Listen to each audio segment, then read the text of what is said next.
Welcome to my YouTube channel study. कैसे हैं आप दोस्तों? उम्मीद करता हूँ बहुत अच्छे होंगे। और जो दोस्तों रेलवे ग्रुप डी की परीक्षा दे रहे हैं और काफ़ी स्टूडेंट दे चुके हैं, यानी कि जिनके ख़त्म हो चुके हैं फेज में, first phase, second phase and third phase, और फोर्थ फेज आखिरी फेज चल रहा है अब आपका। इसके बाद आपका पाँचवा फेज, यानी कि पाँचवा फेज नहीं मानेंगे उसको, एक जोन बचा है जो उसको पाँचवा फेज मान लेते हैं, उसमें काउंट कर दिया गया है। तो और जिनके एग्ज़ाम कैंसिल हो रहे हैं, अभी कुछ एग्ज़ाम कैंसिल हुए हैं, आप उसमें जाके चेक कर लीजिए। अगर यार 18 तारीख का है और उसमें अगर आपका एग्ज़ाम कैंसिल हुआ हो तो आप अपने नेक्स्ट मतलब अगली डेट को देख लें। उसमें 6 तारीख को ही अगला एग्ज़ाम है उसका, जिसका भी कैंसिल हुआ है। तो उस वीडियो को ज़रूर देखें, मतलब उस नोटिस को देख लें आप जाकर आरआरसी का, उसमें देख लें कौन कौन से आपके कॉलेज हैं उसके एग्ज़ाम कैंसिल हो चुके हैं, ठीक है। तो वहाँ से आप जाके दोबारा से एग्ज़ाम दे सकते हैं, उसी कॉलेज में होंगे और जो एग्ज़ाम कैंसिल हुए हैं। तो ज़रूर वहाँ वो देखें नोटिस को, आरआरसी आपकी भोपाल की वेबसाइट पर, आरआरबी भोपाल की वेबसाइट पर, ठीक है।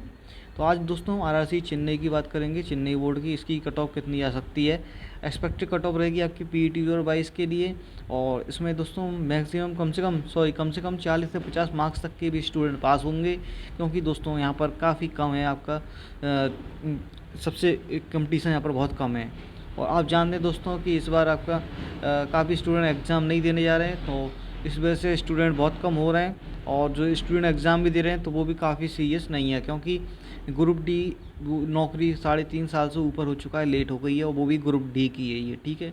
काफ़ी कम स्टूडेंट हैं जो इसको अच्छे से फाइट कर रहे हैं, जो जिनके लिए काफ़ी ज़रूरी होता है, मतलब मजबूरी है कि नौकरी चाहिए तो चाहिए, वरना अधिकतर स्टूडेंट्स छोड़ दे रहे हैं और एग्ज़ाम दे के ही छोड़ दे रहे हैं। मतलब एग्ज़ाम दे दिए उसके बाद पीईटी में नहीं जाएंगे वो, क्योंकि वो सब एनटीपीसी, सीजीएल या फिर अलग तैयारी कर रहे हैं एएलपी वगैरह की, और लग भी चुके हैं। तो इस हिसाब से देखा जाए कंपटीशन दोस्तों बहुत कम हो गया है। तो यहाँ पर देखते हैं, देखो एक सीट पर 4 का कंपटीशन है, मात्र एक सीट पर 4 छात्र का कंपटीशन है, यानी एक सीट के लिए 4 छात्र ही फाइट कर रहे हैं। और इस हिसाब से देखा जाए तो यहाँ पर दोस्तों लगभग 1,20,000 छात्र में से आपके 28,737 छात्र हैं जो सेलेक्ट होंगे पीईटी के लिए, ठीक है, यहाँ से। तो इतने स्टूडेंट जो है पीईटी का एग्ज़ाम देंगे, सॉरी फिजिकल एफिशिएंसी टेस्ट देंगे, यानी कि शारीरिक दक्षता वाला, ठीक है। तो डिटेल से दोस्तों इस वीडियो में बताऊंगा मैं आपको। अभी डिटेल आपको मैं दिखाने वाला हूँ, एक एक चीज़ आपको समझाऊंगा वहाँ पर। तो वीडियो शुरू से अंत तक बने रहना। जो भी चैनल पर नए आए हैं, वीडियो को लाइक करना, चैनल को सब्सक्राइब करके बेल आइकन दबा देना, जिससे कि इस प्रकार की अपडेट और अच्छी अच्छी वीडियो आपको समय पर मिलती रहें। तो चलिए दोस्तों देखते हैं डिटेल से वीडियो को। तो RRC group D expected cut off 2022 for PET test, southern railway Chennai board, ठीक है। एक्सपेक्टेड कट ऑफ रहेगी दोस्तों ये आपकी। और मैं आपको एक चीज़ बता दे रहा हूँ, आंसर की और आपकी आंसर की कब तक आ सकती है। तो आंसर की आपकी 15 से 20 दिन में आंसर की आ सकती है। 15 से 20 दिन में एग्ज़ाम ख़त्म होने की। लास्ट एग्ज़ाम आपका 11 अक्टूबर को है, ठीक है। 11 अक्टूबर को लास्ट एग्ज़ाम है आपका। इसके बाद ये मान लो 15 दिन जोड़ लो, 25 अक्टूबर के आसपास हो सकता है, 25 अक्टूबर से पहले आपकी आंसर की आ सकती है। दोस्तों रेलवे बहुत तेज़ी से काम करने लग गया है इस समय, क्योंकि वो अगली वैकेंसी को निकालने वाले हैं। इनके जो प्रधानमंत्री हैं, उन्होंने जो मिशन मोड का वो किया है ना उन्होंने टारगेट, उसमें काफ़ी वैकेंसी निकालने वाले हैं। लगभग 1,44,000 वैकेंसी ये इन्होंने बना रखा है एस्टीमेट। तो 1,44,000 वैकेंसी है लगभग टोटल, जिसमें ग्रुप डी की भी रहेगी, इसमें से काफ़ी बच जाएगी। 1,00,000 की जो वैकेंसी है ना, इसमें से आपकी 20 से 25,000 वैकेंसी बच जाएगी, क्योंकि यहाँ पर अब ये वेटिंग स्टूडेंट जो लिस्ट होती है ना बंद कर दी है। तो स्टूडेंट काफ़ी बचे जाएंगे, वैकेंसी बची जाएगी, वो आगे जुड़ जाएगी, इसलिए इसको जल्दी जल्दी कर रहे हैं, और कोई इसमें कारण नहीं है, ठीक है। और दोस्तों आंसर की जल्दी आई जाएगी अब आपकी, अब कोई डरने की बात नहीं है। आपका कट ऑफ देखें अपने, और पीटी की तैयारी करें, ठीक है। और जिसका भी इससे भी कम मार्क्स हैं तो वो अगले किसी और एग्ज़ाम को टारगेट कर लें जल्दी से जल्द। ज़्यादा समय नहीं है, इस बार बहुत वैकेंसी आने वाली है, क्योंकि चुनावी माहौल है। पंचवर्षीय योजना का 5वां साल शुरू हो चुका है, ठीक है। टोटल वैकेंसी दोस्तों इस जोन में आपकी 9,579 है, ठीक है। काफ़ी अच्छी खासी वैकेंसी है, 10,000 के लगभग। इतने कुछ ही जोन है ऐसे जिनमें 10,000 के आसपास वैकेंसी है, नहीं तो बाकी जोन में 5,000 के आसपास है, ठीक है। टोटल फॉर्म फिलअप हुए दोस्तों यहाँ पर लगभग 8 लाख, ठीक है। ये यहाँ पर कोई आरटीआई इसका नहीं आया है, ये लगभग में लगाई जा रही है कि 8 लाख है, क्योंकि 8.25 लाख 8.5 लाख इसके रजिस्ट्रेशन फॉर्म है। तो लेकिन उतना उससे उससे कुछ नहीं होता है, वो तो लगभग 50,000 एक्स्ट्रा ही होते हैं। तो रजिस्ट्रेशन एक्स्ट्रा करते हैं, लेकिन फ़ीस जमा नहीं करते हैं, ठीक है। तो यहाँ पर लगभग 8 लाख मान लिया, इससे कम ही हो सकती है संख्या काफ़ी, मैं लगभग 8 लाख मान ले रहा हूँ एक मोटा मोटा, जिससे कि आपका रेशियो आराम से निकल जाएगा। ठीक है, पर सीट कंपटीशन बिफोर एग्ज़ाम आपका एक सीट पर 27 कैंडिडेट एग्ज़ाम देने से पहले, और एवरेज स्टूडेंट्स अटेंडेंस हो रही है आपकी 50%। दोस्तों 50% से भी कम जा रही है, तो हम 50% मान ले रहे हैं, क्योंकि एक अनुमानित, तो अनुमानित में थोड़ा मोटा मोटा ही माना जाता है, जिससे कि सही से वैल्यू निकल जाए। तो 3.5 साल दोस्तों एग्ज़ाम लेट होने के कारण जो स्टूडेंट्स हैं वो 8 लाख के 50% एग्ज़ाम नहीं देने जा रहे, लगभग कितने दे रहे हैं, 4 लाख। ठीक है, अब दोस्तों 4 लाख पे कैलकुलेशन करेंगे सारी, तो 4 लाख पे कैलकुलेशन करेंगे तो आफ्टर एग्जाम पर सीट कंपटीशन कितना हो गया, एक सीट पर 14 कैंडिडेट का। ठीक है, एक सीट पर अभी 14 कैंडिडेट, वो देखो आप, अभी मैं बता रहा हूँ कि वो 4 कैंडिडेट मैंने कैसे बताए हैं। ठीक है, तो एग्ज़ाम देने वाले अब एवरेज सीरियस स्टूडेंट देखते हैं वो कितने होते हैं दोस्तों, 30 से 35%, ये आपको पता है। सीरियस कैंडिडेट 30 से 35% होते हैं अधिकतर का, और 70% तो ऐसे होते हैं जिनका एग्ज़ाम ख़राब होता है और एग्ज़ाम देने के मकसद से नहीं आते, वो सिर्फ घूमने फिरने की मकसद से आते हैं। ठीक है, तो 4 लाख का 30% आप निकाल लेंगे तो यहाँ पर 1,20,000 बचे। ठीक है, ये है वो कैंडिडेट, ये हैं वो कैंडिडेट जिनमें आपको फाइट करना है। ठीक है, जो नौकरी के लिए या चाह रखते हैं उनके लिए। ठीक है, और रिजल्ट फॉर पीईटी आप जानते हैं कि 9,579 वैकेंसी है, इसके 3 गुना देखो 28,737 हैं। तो ये कैंडिडेट सेलेक्ट किए जाएंगे, इतने इसमें से इतने कैंडिडेट सेलेक्ट किए जाएंगे पीईटी के लिए। ठीक है, यानी कि आपके 4 लाख में से 1,20,000 को पीईटी टेस्ट के लिए बुलाया जाएगा, जिससे पर सीट कंपटीशन बैठता है आपका एक सीट 4.70 का। ठीक है, जिसको लगभग मैं मान लिया कि 4 कैंडिडेट, एक सीट पर 4 कैंडिडेट। और दोस्तों ये जो आपके है ना 40,000 के, सॉरी 4 लाख के 30% यानी कि 1,20,000, यही असली कंपटीटर हैं आपके, यही असली कंपटीटर हैं जो आगे फाइट करेंगे और आपकी पीईटी में पहुंचेंगे। ठीक है, इसीलिए एक सीट पर मैंने 4 कैंडिडेट को बताया है। ठीक है दोस्तों, लेवल ऑफ क्वेश्चन पेपर आपको पता ही है, फिर भी मैं बता दे रहा हूँ। लेवल ऑफ क्वेश्चन पेपर इस प्रकार है कि मैथ, इस पिछली बार जो क्वेश्चन मैथ के पेपर थे ना बहुत इजी थे, 1 लाइन क्वेश्चन थे, लेकिन इस बार ये मॉडरेट टू हार्ड लेवल कर दिए बिल्कुल।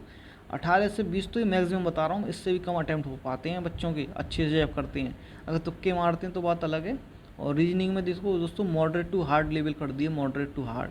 पता ही रीजनिंग में कैसे कैसे भयानक क्वेश्चन आ रहे हैं, बहुत लंबी लंबी लेंथ के क्वेश्चन आ रहे हैं, लंबी लंबी लाइनें उनमें, तो इतने जल्दी स्टूडेंट कर भी नहीं पाएगा, उसके लिए ज़्यादा समय चाहिए, लगभग आधा घंटा और दोगे तब जाके इसमें आप 80 से 90 अच्छे क्वेश्चन कर पाओगे, आधा घंटा और दोगे यानी कि 1-2 घंटे में। ठीक है, तो इस हिसाब से देखा जाए तो पेपर को लास्ट ईयर के मुकाबले काफ़ी मॉडरेटली टू हार्ड कर दिया है। साइंस तो दोस्तों 25 क्वेश्चन आ रहे हैं, इसमें न्यूमेरिकल छोड़ के अधिकतर तो हो ही जा रहे हैं, तो 15 से 18 इस पर मैक्सिमम अटेंड हो पा रहा है।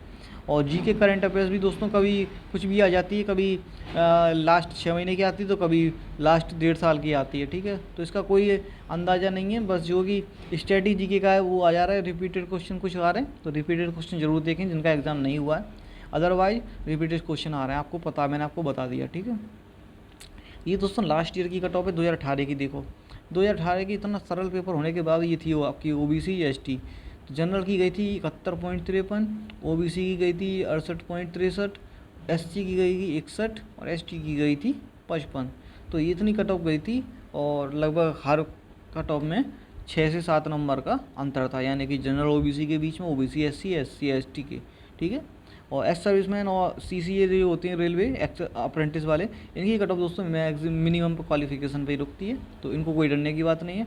अगर आपने सबने 50 से ऊपर लिया है तो बहुत अच्छी बात है। ठीक है, अब इस बार की कट ऑफ देखते हैं, उससे पहले मैं आपको एक चीज़ और बता दूँ, अटैम्प्ट कितना गया है। ठीक है, अटैम्प्ट तो 70+ अटैम्प्ट, तो 10% स्टूडेंट ले रहा हूँ मैक्सिमम, इससे भी कम है। आप वीडियो में किसी के भी देख लेना, चाहे आप रिव्यू खुद जाके ले लो, कोई बहुत ही कम स्टूडेंट होंगे ऐसे जिन्होंने 70+ अटैम्प्ट लिया है।